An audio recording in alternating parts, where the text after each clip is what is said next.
¿Qué tal, amigos? ¿Cómo están? Bienvenidos a un nuevo programa de Matergia. Bueno, como ustedes saben, estamos tocando el tema de civilizaciones desaparecidas, civilizaciones antiguas y la tecnología perdida. Somos bastante apasionados de este tema y hemos conocido una persona que nos va a traer mucha información a ustedes también que siguen el canal, que es la doctora Elisa Blas. Ella es investigadora de culturas desaparecidas, de justamente lo que estamos anunciando y lo que vamos a hablar el día de hoy. Ha viajado por diferentes partes del Perú, incluso al exterior, en busca de los dioses de la tecnología perdida, y no perdamos más tiempo. ¿Cómo está, doctora? Bienvenida. ¿Cómo está, Rafael? Encantada de presentarme ante tu público, que es muy numeroso, y ya para iniciar las preguntas y responder algunas dudas, ¿no? Sí, yo pienso que sería muy interesante que nos cuente cómo es que se inicia, cómo es que decide, yo quiero estudiar esto, y cuáles son esos primeros pasos que da en la investigación. En realidad mi tema es por mera curiosidad, ¿no? Desde muy pequeña yo tuve mucha curiosidad por todo, ¿no? Y iba preguntando, ¿y por qué esto? ¿Y por qué lo otro? Entonces, ya cuando fui creciendo, quise ser arqueóloga, no me dejaron, quise ser astrónoma, tampoco me dejaron, así que opté por la odontología, pero este tema siempre me quedó en mente, ¿no? Cómo civilizaciones, culturas antiguas habían tenido la capacidad para construir estos monumentos que hasta hoy en día algunos están aún en pie, ¿no? Y algunos ya no, pero sin embargo siempre nos queda la duda, ¿cómo lo hicieron? ¿Cómo lo construyeron? Hay mucha información, pero la información está sesgada. La información es una información científica oficial que nos permite ver más allá de lo que hubo, ¿no? Pero las pruebas ya nos están demostrando de que hubo más que un simple, no sé, la piedra, el palo y el cobre, que es lo único que había. No, hubo más tecnología para poder hacer todas estas obras. No, ¿en qué momento se da cuenta de que, caramba, lo que me ha dicho la historia, los libros, no es algo que esté del todo correcto? ¿Por qué qué es eso que le dio a entender que no encajaba? De que es más antiguo de repente el Perú. Yo soy muy curiosa y me gusta ver los mínimos detalles, tanto así que a Cusco ya es la 10ª vez que viajo, y me intrigaba mucho ver los ángulos tan perfectos. Y yo, al ser una persona de ciencia, soy odontóloga de profesión y me gusta mucho la ciencia, me di cuenta que los ángulos de 90 grados eran tan perfectos que al momento de encajar uno con otro siempre tenía que haber un problema de que se puede romper un ángulo, pero en este caso en Cusco, por ejemplo, vemos que los ángulos son perfectos, encajados correctamente y con ángulos perfectos, con líneas que ningún cincel de cobre podría hacerlo. O sea, chancando con una piedrita, darle un ángulo perfecto sin que se quiebre, porque puede agarrar ahí, es bien difícil. En 90 grados no, puede ser un corte seco de piedra contra piedra, puede ser diagonal o recto, pero no en 90 grados, y el siguiente en otros 90 grados. Eso es imposible de hacerlo con la tecnología antigua, ¿no? Wow. Eso, digamos, que fue la punta de lanza. Y de ahí, ¿cómo más fue siguiendo su investigación? ¿A qué lugares ha viajado? ¿Dónde empezó? ¿Dónde voy a ir acá primero y de acá? Definitivamente Cusco fue primero. Cusco fue primero con respecto a las construcciones, ¿no? Después fui yendo a diferentes sitios arqueológicos, como en Trujillo, Chan Chan, cómo fue hecho, cuántas personas vivieron ahí, cómo albergó esto, ¿no? Y también con este relato que siempre dicen que los dioses de todas nuestras culturas peruanas llegaron del mar. Chan Chan es igual, llegó del mar, un ser del mar, Nailán, ¿no? Entonces siempre se repite esto. Entonces yo digo, ¿estos seres de dónde vinieron? ¿Qué tecnología trajeron? Entonces fui yendo para que todos me relaten cómo es que ellos conocen en su región su cultura. Entonces todos me decían lo mismo, vino de tal sitio y trajo la tecnología, nos enseñó. Entonces estos seres, estos dioses que se le llamaba antiguamente, ¿de dónde vinieron? ¿Qué tecnología trajeron? Y cómo así impartieron conocimiento, no solamente en el Perú, sino en todos los continentes, ¿no? Esto de referencia al mar, ¿no será que hablan de otras civilizaciones que desaparecieron antes de repente de pasar algunos enigmas ya más locales? Hay referencias a continentes sumergidos. ¿Cuántas civilizaciones han existido que se han extinguido, que no cuenta la historia oficial, que usted investiga? Eso es muy interesante, porque siempre se habla del relato mítico de Atlanta, ¿no? de Atlántida, la perdida Atlántida, que se le llamó así por Platón. Realmente Platón impuso ese nombre para darle a este continente, una isla continente sumergida, donde se dice que 90 millones de personas murieron en un día y una noche, que fue destruida y sumergida, lo que que no quedaba claro es en qué parte, ¿no? Se han encontrado muchos restos arqueológicos, monumentos dentro del mar, pero en diferentes sitios, así que o estos atlantas tuvieron muchos lugares donde ellos también se destruyeron, o hubo diferentes tipos de civilizaciones, y estas, cuando hubo el cataclismo a nivel mundial, todas estas se sumergieron. Por ejemplo, queda en las columnas de Hércules, ¿no? Dice que más allá de la columna de Hércules se encontraba la Atlántida. Ahora los georradares y todos estos sistemas de precisión astronómica y de localización geográfica nos dan a notar de que estos círculos concéntricos donde estaba la Atlántida no solamente se encuentran en Grecia, sino también por las Islas Canarias, se encuentran incluso en Japón. Los restos sumergidos de Yonaguni, por ejemplo, también es increíble porque se ven como bloques gigantescos, ¿no? Que nos hacen parecer mucho a lo que se encuentra en Pumapunku, en Bolivia. Entonces, al mismo tiempo también se dice que en el Titicaca hay una civilización sumergida, a pesar de que ya Cousteau estuvo también, los mismos Tiahuanaco, pero esta civilización tenemos varias preguntas, porque si el lago Titicaca se formó hace 200.000 a 2 millones de años de formación, esta civilización estuvo antes de que se llene de agua el Titicaca, o fue como la Atlántida que construyeron sobre el agua. ¿Y cómo construyeron sobre el agua? ¿Qué tecnología usaron para construir? Por eso dicen la Atlántida de los Andes, el que está sumergido Entonces, esa es una pregunta. Incluso Pedro Cieza de León, en 1540, ya decía, este cronista, decía que él había visto con sus propios ojos algunos monolitos que todavía quedaban encima del lago Titicaca, y que estos con el tiempo se fueron hundiendo. Entonces estamos hablando de que sí hay restos y que todavía no se nos dice la verdad, o aún la arqueología submarina tiene mucho por descubrir. Entonces esto quiere decir que, ahora, ¿eran varias civilizaciones o porque nos ha dicho que hay restos en todo el mundo? ¿Eran varias diferentes, así como ahora que están, son culturas, ¿no? La norteamericana, los chinos, los hindúes, ¿eran varias así o era una sola? Mire, en la antigüedad se dice, en la parte mitológica siempre se habla de Lemuria, en el continente del Océano Pacífico, y Atlántida en el Atlántico, ¿no? Dos. Esas son dos grandes civilizaciones. Ahora, sumado a esto está el relato de los sumerios. Claro, sí, de los Anunnaki, ¿no? Entonces las tablillas sumerias fueron descifradas ya por varios expertos y nos dice de una civilización que llegó de los cielos y que vino e impartió conocimiento. Incluso se habla de una modificación genética del ser humano.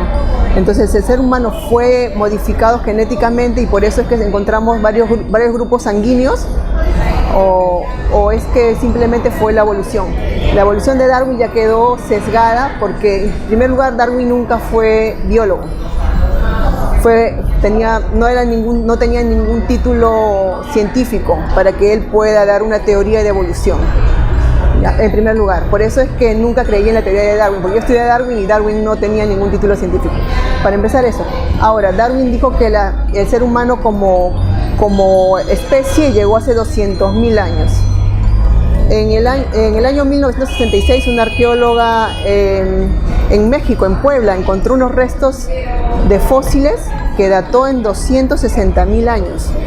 Estamos hablando de 60.000 años más de lo que la ciencia oficial nos decía. Y debido a eso la botaron del trabajo y perdió todo este tipo de contacto con tener trabajo y todo eso. O sea, fracasó en su carrera simplemente por tratar de decir la verdad. Pero sin embargo, 30 años más tarde, en Siberia se encontró restos que databan de 300.000 años atrás, que estamos hablando de 100 años más de lo que la ciencia oficial nos decía.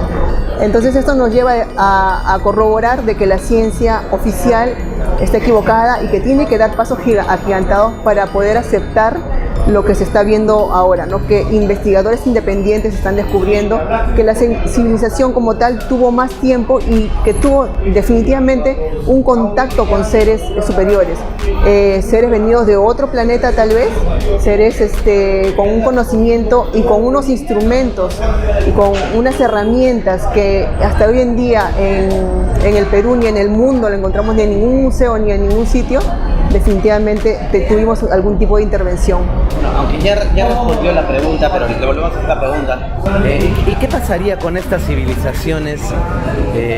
No solo la Atlántida y Lemuria, que bueno, se hundieron y todo, pero las que hicieron, porque nosotros ya en el canal hemos evaluado esto, ¿no? Y parece que todo es mucho más antiguo, que los incas volvieron a ocupar estos sitios, ¿no? Y lo reconstruyeron, pero la primera civilización, o las primeras civilizaciones que hicieron Pumapunku, Tiahuanaco, no sé, todo el Cusco, ¿qué les pasó? ¿Dónde están sus restos?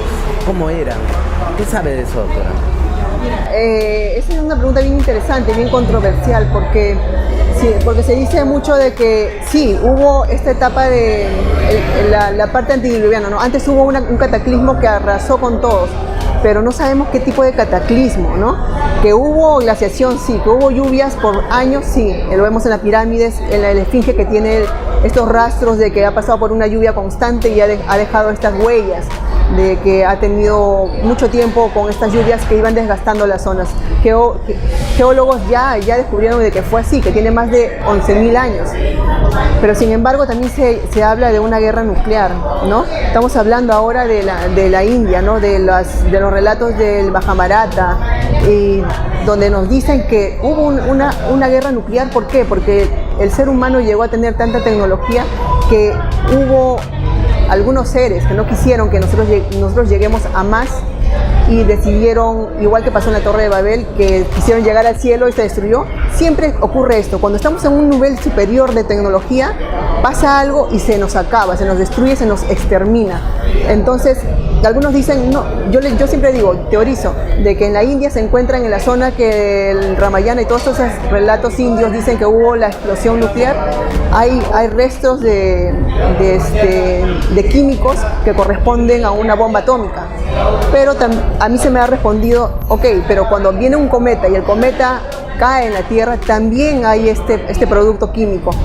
Y yo le digo, entonces díganme, ¿dónde está el agujero que dejó? Eso me han preguntado, ¿dónde está el agujero? No existe agujero, porque fue una explosión nuclear. Eso es lo que yo teorizo. ¿Por qué? Porque el xenón 129 es un compuesto químico que solamente se encuentra cuando hay una prueba nuclear. Si no hay una prueba nuclear, el xenón 129 no se encuentra en la Tierra. No se puede encontrar. Entonces, si es un meteorito que también te puede traer el xenón 129, ¿dónde está el agujero que dejó en la India, que dejó en Islandia, que dejó en tantos lugares que se dice que cayó? Cuando vas a Pumapunku, y seguramente ha sido, ves que todo está desparramado. ¿Qué pasó ahí? ¿Fue un terremoto simple? ¿Por qué no están los restos, los huesos, los restos fósiles de los seres? ¿Por qué? Porque no sabemos qué tecnología usaban. De repente también se desintegraban los huesos. No lo aseguro, no lo asevero, pero estamos teorizando. Ahora, de repente está bajo kilómetros de tierra, porque hay una teoría de que no mucho tiempo atrás, antes del siglo XVIII, hubo una lluvia de barro. Lluvia de barro. O sea, no aluvión, no que se vino del Huayco, no. Lluvia de barro. Hay muchos relatos de estudiosos y de escritores del siglo XVIII que relatan, y hasta hoy en día, pero lamentablemente en Perú no hay esa información, pero si uno va a bibliotecas de otros países de Europa, de Estados Unidos, puede encontrar a estos escritores antiguos, a estos cronistas que relataban lo que había pasado en épocas anteriores, ¿no? Y se habla de la gran inundación de barro, ¿no? De Magflog, que le dicen que dejó, que prácticamente enterró civilizaciones. De repente estamos hablando de que hay civilizaciones que están enterradas, que todavía no las descubrimos. También esa es otra teoría más, ¿no? Claro, porque ¿dónde están pues los restos?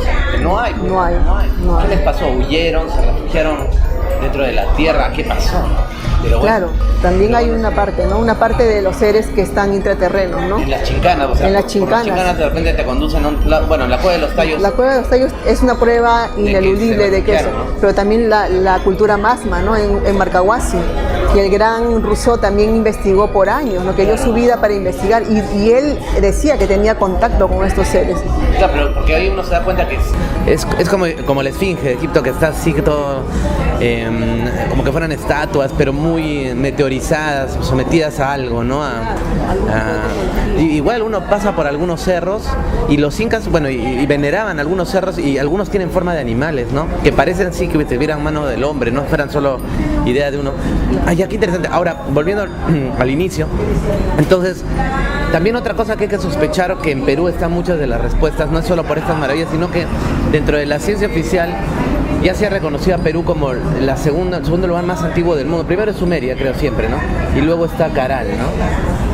Sí, Caral, al igual que Egipto, se tenía la datación, al igual que Egipto, al igual que Sumeria y Caral, 5.000 años. Pero hace unos meses ya hicieron un descubrimiento de otros restos en Caral que datan ahora de 6.500. O sea, nos estamos dando cuenta que la ciencia, ya la oficial, ya está comenzando a abrir los ojos y a mirar al Perú a decir, no, ok, acá hay algo más, tiene más tiempo. Ahora, en Sumeria, es Irak. Ahora se ha encontrado en Turquía, en los restos de Göbekli Tepe, ¿no? Que son estos restos monumentales que parece que fue un sitio de adoración, datados ya en más de 12.000 años. Impresionante. Y qué curioso, ¿no? Que Sumeria, Caral, es como que estas civilizaciones, bueno, disculpen la ignorancia también porque no soy arqueólogo, pero da la impresión de que salen como que de la nada, ¿no? ¿Por qué? Porque vienen con adelantos tecnológicos, así como que hay investigaciones que dicen el ser humano estuvo en las cavernas en el año 8000, 7000, 6000 y de la noche a la mañana ya tenía el sello, tenía el ábaco, bueno, no sé si el ábaco, tenía grandes adelantos que hasta hoy día utilizamos hasta en leyes, ¿no? Como los sumerios, y igual en Caral conceptos elevadísimos de Yanantin, de etcétera. Entonces como que ¿qué pasó? O sea, si estábamos en las cavernas, ¿en qué momento se da este súper salto para generar civilizaciones súper adelantadas? O sea, ¿qué pasó ahí en ese...? Realmente parece que había una intervención, ¿no? Intervención de seres muy avanzados de, quién sabe, de algún otro planeta. O sea, hay un vacío. Hay un vacío hay un vacío en saltos, ¿no? En toda la antigüedad en realidad de la civilización humana, porque de pasar de las cavernas acá, imagínate. Porque es así, ¿no es cierto? Las cavernas Sumeria. Algo así, ¿no? Claro, como ya estaban los sigurats, ya estaban la esfinge, ya estaba Tiahuanaco. Claro. Ahora sí, entramos a nuestra materia, a la que nos gusta, la esfinge, Tiahuanaco y todo eso, tienen entonces más antigüedad de lo que nos han dicho. O sea, estas culturas ya las encontraron. Ya encontraron las pruebas geológicas, ya encontraron las pruebas de la precisión. Han usado, ¿no? En las pirámides de Egipto el Sky Globe, que es un sistema computarizado que va a detectar en qué momento fueron construidas para que las tres pirámides den exactamente con el cinturón de Orión. Porque si bien es cierto, los amigos de repente algunos no saben el tema, no siempre las constelaciones están en un sitio fijo. Por el tema del movimiento del eje de la Tierra, estos tienden a mover su posición. Entonces se dice que hace más de 10.000 años las pirámides daban exactamente con el cinturón de Orión. Entonces por ende fue construido antes de eso, ¿no? Porque fueron años que se demoran en construir la pirámide. Ah, ok, o sea, entonces... Igual decía Poznański, me parece, que por la forma en cómo se ha ido retirando el lago Titicaca y teniendo en cuenta que Tiahuanaco era un puerto, ese retroceso del lago Titicaca, haciendo fórmulas matemáticas, databa la fortaleza en 30.000 años, incluso más antes de Cristo, ¿no? Entonces, eso ya rebasa todo nuestro tipo de conocimiento. Es correcto eso, ¿no? Eso lo revisamos. Eso lo dijo, sí, pero ya se han hecho estudios geológicos que, si antes que se retire el agua del lago Titicaca, el agua solamente llegaba hasta la rodilla, o sea que es casi imposible que haya sido puerto. Entonces, ¿qué fue? Ese es el misterio, ¿no? Los bloques en H y toda esta tecnología que vemos desparramada por todo Pumapunku, ¿qué fue? Hablamos de que no, mire, imagínate, si el agua hubiese sido como dijo Poznański, el templete semisubterráneo no tendría sentido, porque estuviera cubierto de agua. Sí, pues no tendría sentido porque el puerto está a la altura. Es más, todo Tiahuanaco, el 80% está enterrado. Sí. ¿Cierto? Está enterrado, pero hasta la zona de Calasaya, toda esa parte, hasta la zona de Pumapunkus, se dice que abajo. Sí, hay templos. Sentido, pues. No tiene sentido porque el agua llegaba solamente hasta la rodilla y con la rodilla no hay ningún puerto que el agua te llegue hasta la rodilla. Tendría que haber sido mucho más profundo. Todos estos templos a nivel mundial global se unen por unas líneas, ¿no? Las líneas de ley, las famosas líneas de ley, pero también se unen por unas líneas que dicen que todas estas líneas tenían que ver con la energía libre. Entonces estaban hechas de tal manera, ¿cómo habrá estado Tiahuanaco? Que nosotros vemos solamente las ruinas. ¿Cómo habrá estado Ollantaytambo, que le decían el templo de antigravedad? qué tecnología tenían para tener una energía libre y poder realizar obras increíbles, ¿no? Y hasta Sacsayhuamán tiene forma de rayo, o sea, como claro, un culto al rayo. Un culto al rayo. El secreto está en el rayo. ¿Para qué? Siempre el culto a nivel mundial parece que había una religión con un culto a los astros.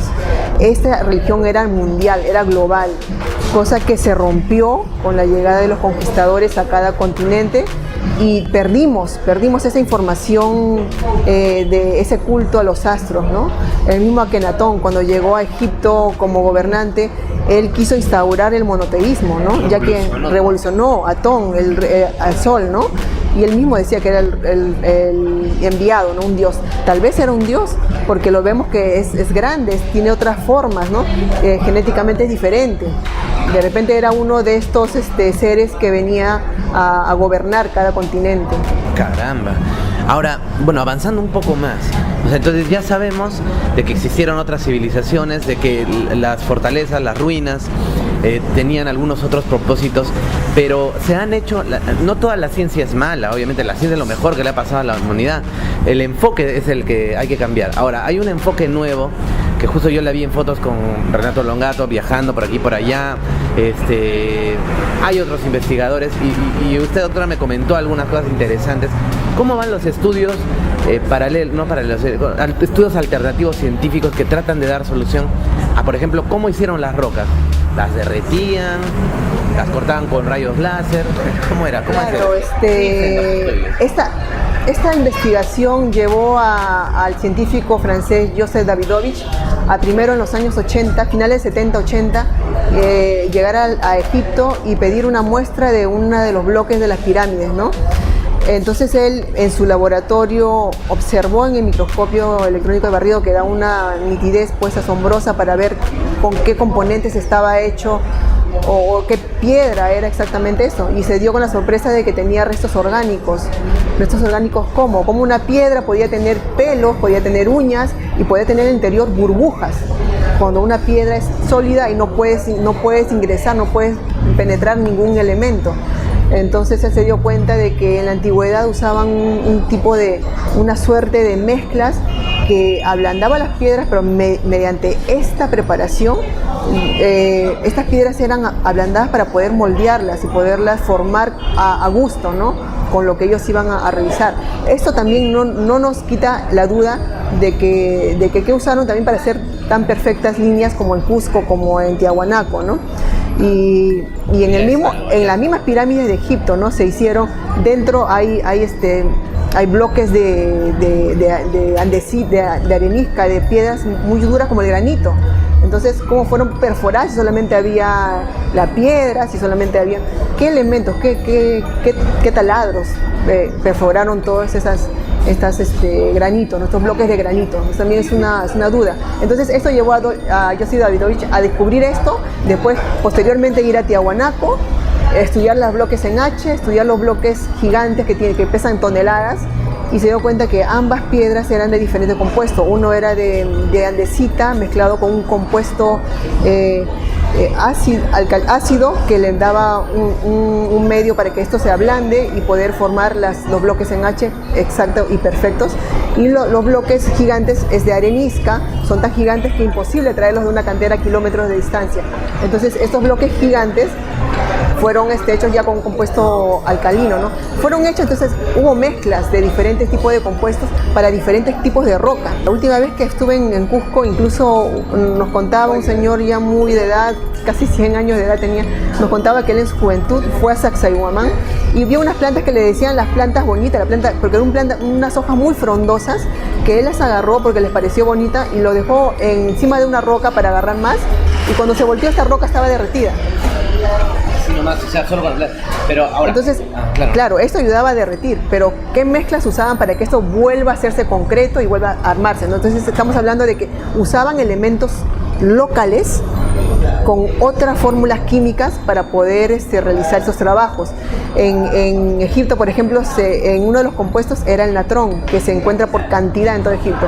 Y también se encuentra en poca cantidad en Bolivia y también se ha encontrado en los bloques ese compuesto. Ese natrón es como la diatomea, ¿no? Una cosa blanca que ayuda a conservar. Y era para las momias también, ¿no? Para las momias, pero en este caso se usaba como uno de los componentes para formar una base, un tipo ceramio, ¿no? Una suerte de ceramio para el famoso natrón, ¿no? Los exámenes están validados, están hechos científicamente. Incluso el año pasado, en el 2018, fue la presentación de esta investigación de Tiahuanaco en la Universidad de Arequipa, en la Católica, hay una universidad de San Pablo, sí, ahí fue hecho, ¿no? Entonces fue mencionado y ahí Joseph Davidovich daba su conferencia de cómo hizo este tipo de investigación.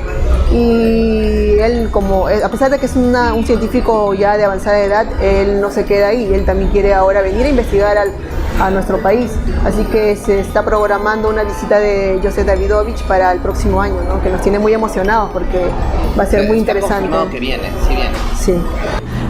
Lo que sí he encontrado, hay que recalcar esto, o sea, en las piedras, yo escuché que dijo en la conferencia, uñas, cabellos, o sea, porque bueno, hay unos científicos que dicen, no, lo que pasa es que en algún momento, claro, las piedras han estado en estado líquido en algún momento, porque todo viene del magma de la Tierra y luego se endurece. Hay procesos, ¿no? Igual es el sillar y hay otros materiales, claro, que son materias de la lava volcánica y esta se endurece de pronto, pero ¿cómo entender de que se endurezca con uñas y cabello, elementos ya? Hablamos claro, la parte volcánica, el volcán tiene tantos grados de temperatura que es imposible que ninguna sustancia orgánica pueda sobrevivir a estas temperaturas. Ya está probado, ¿no? Barro sí puede ser, porque el barro sí, como claro, como como formaban pero no está hecho de barro, pues. No es de barro, ¿no? Es piedra tal cual, ¿no? Sí, claro, la piedra, todos los tipos de piedra no hay ninguna probabilidad de que podamos encontrar restos orgánicos dentro, ¿no? Ah, mira, qué interesante. Y parece que estas culturas entonces utilizaban compuestos, como dice, diferentes, hasta de repente eran diferentes culturas, como yo me hago la idea así, no sé qué opinan, ¿no? Es como que nos encuentran de acá un millón de años y dicen, wow, ¿cómo hacían estas estructuras, no? Mira, hacían los diferentes edificios, qué piedra, cómo cortaban la piedra, mira, que no entra caja, y de repente están viendo cemento, ¿no? Claro. Entonces, son nuestros compuestos de ahora, en los que hacemos, mira, no se puede meter ni acá, mira cómo unían esto, una piedra, ¿no? Esos ángulos, ¿no? De repente puede ser así, pero diferente.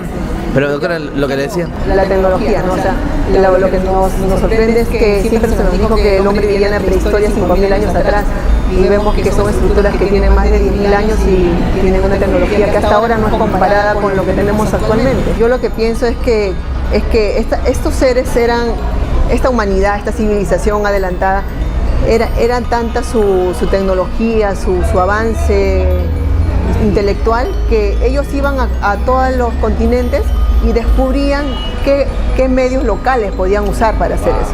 Entonces eso se adaptaban al ambiente. Entonces yo pienso que va por ahí el tema, ¿no? Entonces, bueno, con el señor Davidovich se está haciendo una nueva investigación. Estamos en camino a eso. Están en camino a eso. Ahora, ¿cómo te involucras un poco en las investigaciones en conjunto que estás haciendo con Renato Longato? ¿Y a qué se apunta con estas investigaciones? En verdad, como siempre digo, este tema, simplemente yo era una aficionada por investigar, por ser curiosa y saber más de todo las civilizaciones antiguas. Y esto poco a poco fue llegando a contactarme con ciertos investigadores, uno de ellos ya como Renato Longato, a quien mando un saludo y a quien respeto mucho. Y bueno, nos contactamos y vio mi afición por estos temas, y como él estaba camino a Perú, decidimos emprender esta investigación juntos, que ya lo teníamos pensado individualmente, ¿no? Y debido a que él ya había entrevistado a Joseph Davidovich, con más base fuimos a Cusco a hacer un paneo, ¿no? de varias zonas, y prácticamente para atender o aplanar la zona hasta que llegue el señor Davidovich y pueda tener todo a su alcance, ¿no? Todos los conocimientos que ya podíamos haberle alcanzado. No, mis felicitaciones, porque, o sea, si uno no se involucra, ¿no? En estos, o sea, si nos quedamos siempre, ay, ¿qué será?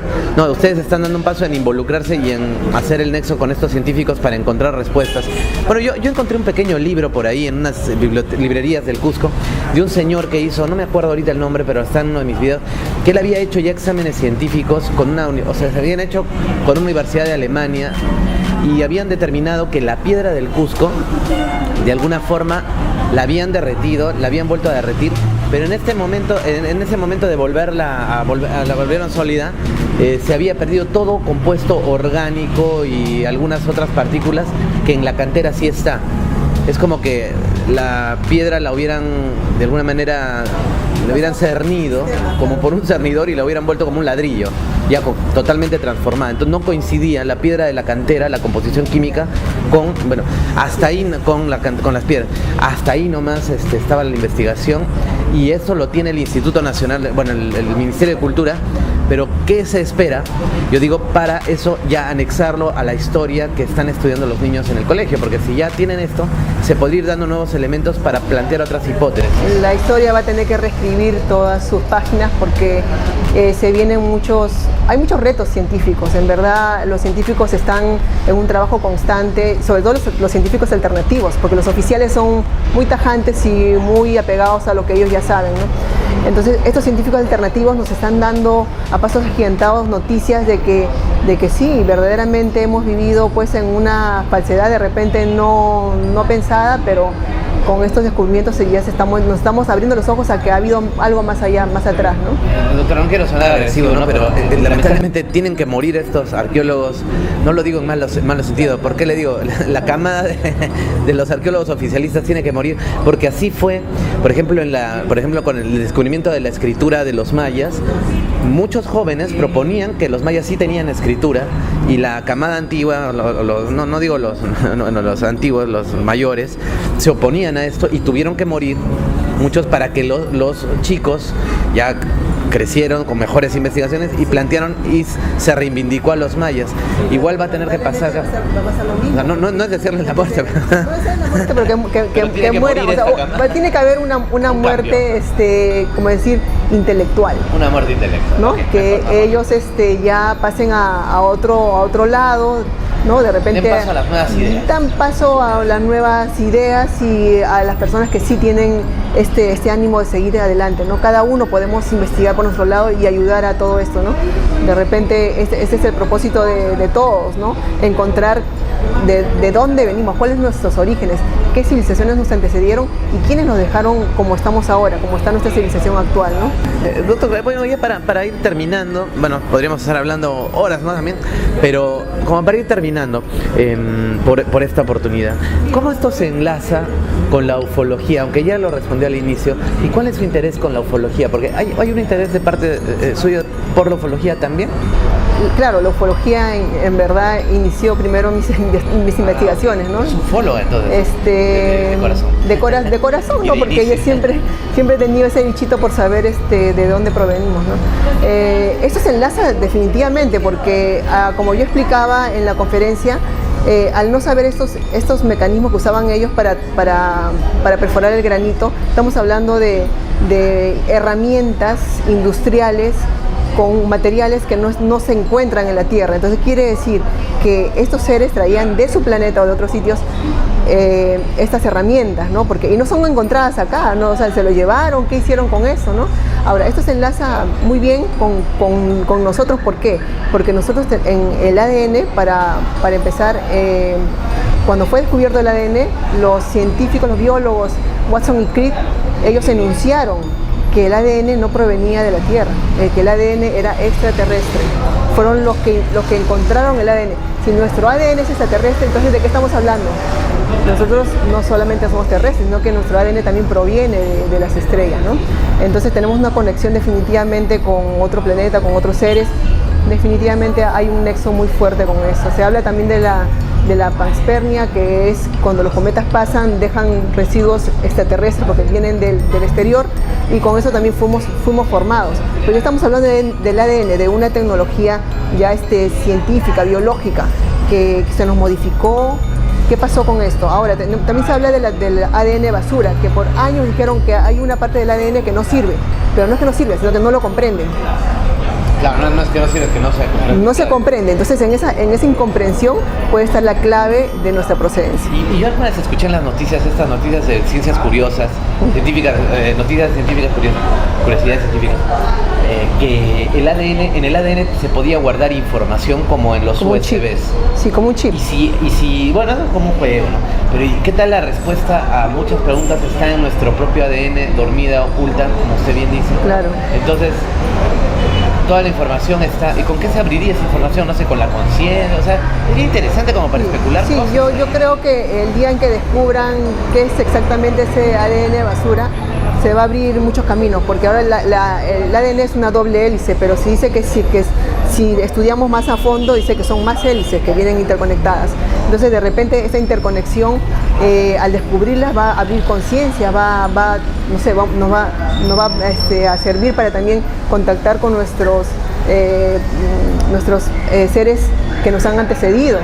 De repente es una conexión que debemos de saberlo, pero por algo se nos fue borrada, se nos fue cortada y hoy en día no sabemos más. Siempre estamos en la búsqueda de más. Entonces yo digo, si buscamos más es porque tenemos dentro de nosotros ese gen, ese chip que nos dice, no, tienes que investigar más, tienes que saber más. Es porque hay algo en nuestra conciencia que todavía recordamos del pasado, ¿no? Qué interesante. Bueno, doctora, y cuéntenos si hay alguna persona que está viendo este video y le quiere entregar información, quiere comentarle algo, quiere ponerse en contacto simplemente con usted para saludarlo, como algún correo, alguna fanpage, algún lugar donde puedan hacerle llegar con contacto. Sí. Pueden contactarme a través de mi Facebook, Elisa Blas Blas, o a través de mi Instagram, Elisa Blas 2012. Y no se pierdan los videos que van a venir de acá unos días en el YouTube, la página de YouTube del investigador Giacomo Longato. Va a estar muy interesante y espero que no se pierdan ningún capítulo. No, sí, a ver si le hice para entrevistarlo. Bueno, claro que sí. Nuestro amigo Claro también, que sí. Por ahí me da una recomendada más porque... No, él siempre es muy amable, es una persona muy amable, muy abierto. Y como un peruano más que está allá en el extranjero, nos está ayudando a hacer este contacto, que de verdad muy loable el trabajo que está haciendo. En verdad sí es un trabajo constante y muy importante también para el Perú, ¿no? Sí. Muy bien, entonces vamos a dejar aquí la entrevista para una próxima oportunidad que estemos aquí, o si no también, si es que así lo amerita y es urgente, podamos utilizar el Skype, las redes sociales para ponernos en contacto, para hacer un pequeño reporte. Y vamos a recomendarles, amigos, que ustedes son los que nos van a ayudar a compartir esta información. Les pido por favor se suscriban al canal, todo lo correspondiente, la campana y todo eso, pero sobre todo que en sus redes sociales puedan hacer circular este video a sus amistades, a sus amigos, al WhatsApp, etcétera. Entonces suscríbanse y compartan esta información como peruanos, o si son amantes de la cultura del Perú y viven afuera, también pueden ayudarnos a difundir nuestro pasado, que como siempre decimos y decía Benítez, existe otra humanidad, ¿no? Y hay restos muy importantes en Perú. Entonces nos vamos a despedir y nos vamos a encontrar, y le agradezco también por lo del fórum a nombre de la Asociación Peruana de Ufología, que estuvo excelente su exposición. Y faltó tiempo, ¿no? Faltó tiempo, los nervios me ganaron un poquito, faltó también tiempo, pero espero que más adelante podamos estar también en otro... Sí, es muy importante porque vemos que la gente está bien interesada en estos temas, cada vez hay más personas interesadas en esto, y así que debemos seguir nuestra misión, ¿no? No, y yo tengo una idea de que lo que no se ha descubierto en años, que estaban en leyendas, como que en los últimos 5 años, como que ha habido un destape de información de esto, ¿no? Y esto tiende a más, los próximos 5 o 10 años va a haber más destapes. Se va a incrementar definitivamente, ¿no? Estamos emocionados por eso. Muy bien, entonces atentos a los canales de difusión de todos nosotros, de todos los investigadores. Muy bien, cuídense.